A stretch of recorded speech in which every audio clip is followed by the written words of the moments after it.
Angus and the Ducks by Marjorie Flack.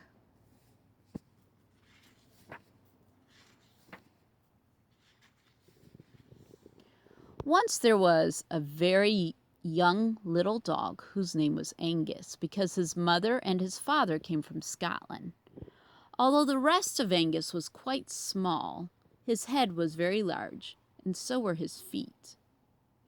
Angus was curious about many places and many things. He was curious about what lived under the sofa and in dark corners, and who was the little dog in the mirror? He was curious about the things which come apart and those things which don't come apart, such as slippers and gentlemen's suspenders and things like that. Angus was also curious about things outdoors, but he could not find out much about them because of a leash. The leash was fastened at one end to the collar around his neck, and at the other end to somebody else. But Angus was most curious of all about a noise which came from the other side of a large green hedge at the end of the garden. The noise usually sounded like this: quack, quack, quack, quackery quack. But sometimes it sounded like this: quackety, quackety, quackety quack.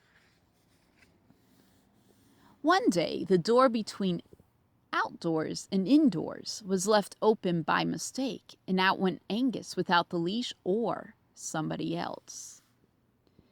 Down the little path he ran until he came to the large green hedge at the end of the garden. He tried to go around it, but it was much too long. He tried to go over it, but it was much too high. So Angus went under the green hedge and came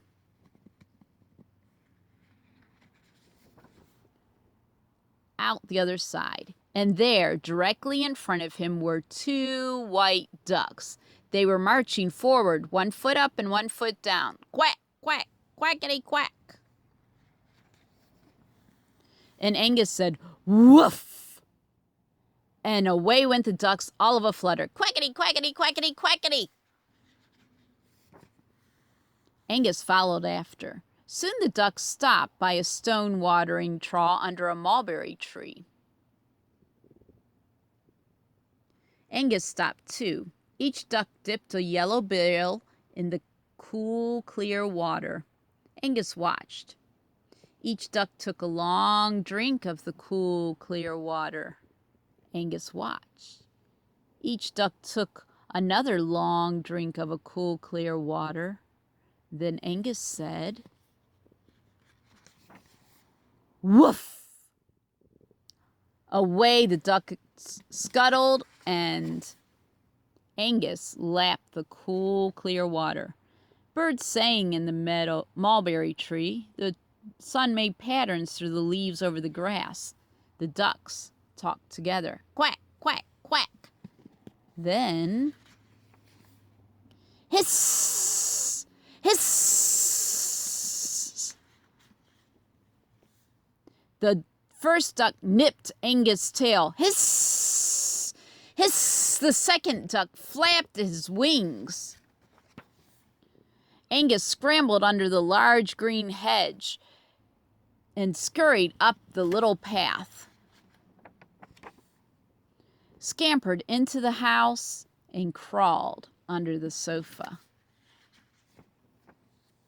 And for exactly 3 minutes, by the clock, Angus was not curious about anything at all.